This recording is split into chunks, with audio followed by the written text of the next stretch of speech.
Welcome back. Entertainment Weekly called our next guest one of the finest romance writers of our age. Last year, she made Ebony's Power 100 list celebrating Black brilliance worldwide, and tomorrow marks the release of her highly anticipated new book, Can't Get Enough, and nor can I. It follows Hendrix Barry, an ambitious entertainment entrepreneur, busy caring for her mother when she meets someone who could change her life forever. It is the third and final installment of her Skyland series.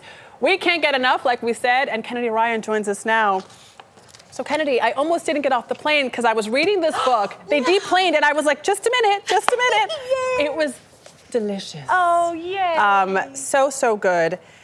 I was struck by how you intersect a story about caring for your ill parents, right? Adults caring for their parents. In this case, the mother had Alzheimer's. Yes. But also romance. Yes. How did you do that? How intentional was that? Because you didn't have to go there with this issue. Very intentional. I like to think that romance can reflect real life. Like, a lot of times people do think of romance as escapist, but I really like to see how is this idea of life informing our real life. Like, I don't think it has to be escapist, and I think that really reflects how it is for most people. You're living your life, you're negotiating, and in this case, a mom who has Alzheimer's, you're negotiating issues in your real life, and along the way you can fall in love. Like, those things are happening at the same time.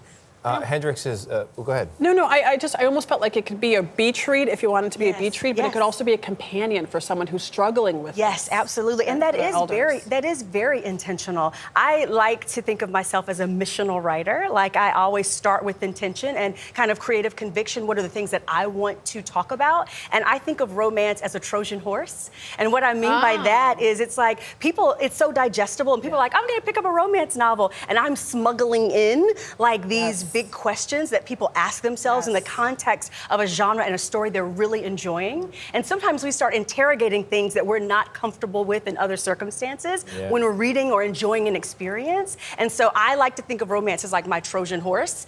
And there's this like intersection of artistic urgency. Like, how does my art, my craft, my book, how does it intersect with something that's going on in the world right now? And if I do that, can it further that discourse? Will it shine light on that situation? So that's how I approach romance, writing romance. Get people reading for the romance, and you slip in the truth. Yes. Hendrix is child-free by choice, does not feel the need to justify that or explain it.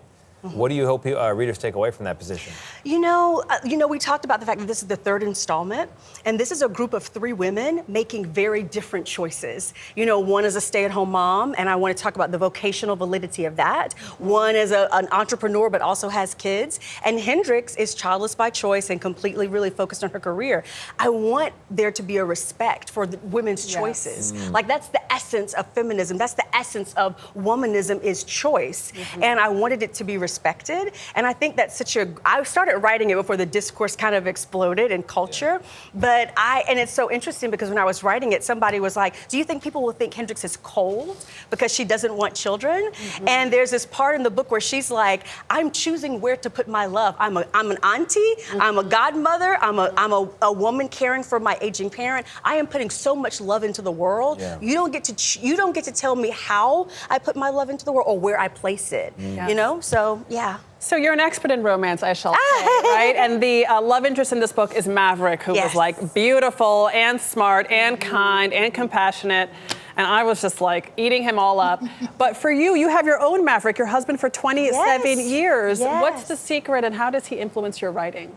You know, he influences my writing a lot. Even in the book, they have this kind of greeting where he goes, "Wagwan, gorgeous," and that's my husband's nickname for me. Yes, that's his nickname for me.